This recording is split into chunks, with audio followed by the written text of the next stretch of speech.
خود انحصار، یہ ریلف والڈو ایمرسن کا ایک مضمون ہے۔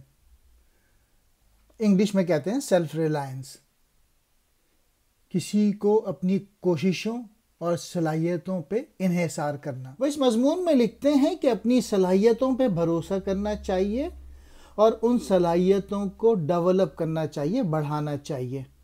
ان کی دلیل ہے کہ آدمی بننے کا واحد طریقہ یہ ہے کہ آپ خود اپنا کام کریں اور اپنے ضمیر کی پیروی کریں۔ لہٰذا اس مضمون کا بنیادی نقطہ یہ ہے کہ آپ معاشرے کے خیالات کے مطابق چلنے کے بجائے جو آپ کو یقین ہو وہی کرتے رہیں۔ Do what you believe is right rather than going with what society thinks۔ وہ لکھتے ہیں کہ بہادری کے ساتھ اپنے مقاصد کی طرف جدوجہد کرنا چاہیے۔ 1841 میں یہ مضمون امریکی ماہر فلسفی اور مضمون نگار ریلف والڈو ایمرسن نے لکھا تھا۔ وہ لکھتے ہیں ایک بیوقوف مستقل مزاجی بہت کم ذہنوں کی آمج گاہ ہے۔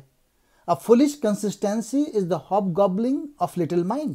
وہ لکھتے ہیں کہ کوئی بھی خوشی کے حصول کے قابل ہے صرف اس صورت میں اگر وہ اپنی ذہنیت کو بدل دے۔ He stresses that anyone is capable of achieving happiness simply if they change their mindset۔ Emerson نے اس بات پہ زور دیا ہے آپ کے سوا کوئی بھی آپ کو سکون نہیں دے سکتا۔ Nothing can bring you peace but yourself۔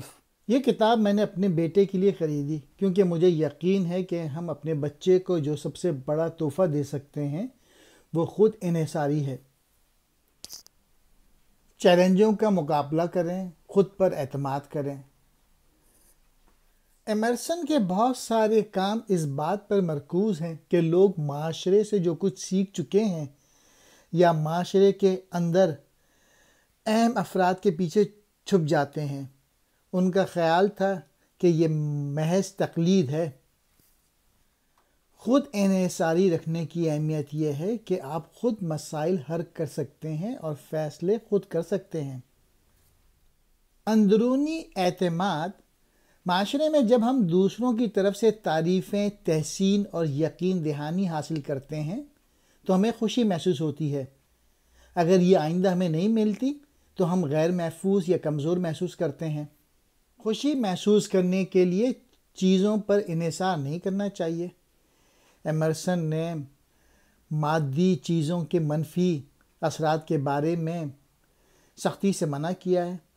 انہوں نے ہمیں مادیت پسندی سے دور رہنے کی تلقین کی ہے۔ اگر ہم اپنی خوشی کو بیرونی اشیاء سے جوڑ دیتے ہیں تو پھر ہماری خوشیاں ختم ہو جاتی ہیں۔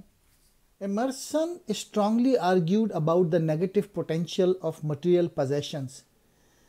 He was of the belief that we live in a materialistic time, and if we continuously depend on the external objects, what happens when they are gone؟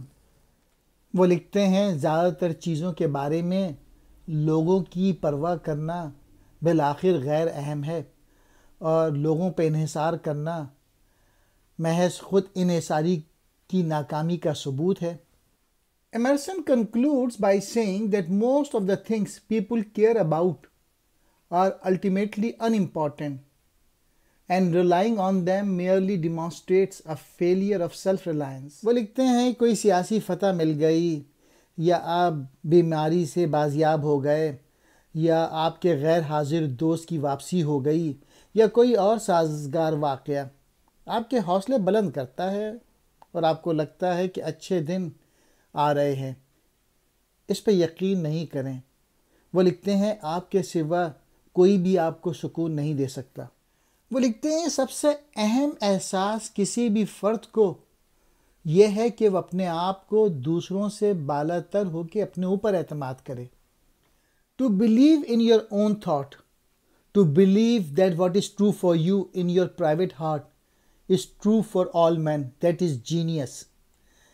آپ کی اپنی سوچ پر یقین کرنا، یہ ماننا کہ آپ کے ذاتی دل میں جو بات آپ کے لیے سچ ہے وہ تمام مردوں کے لیے سچ ہے۔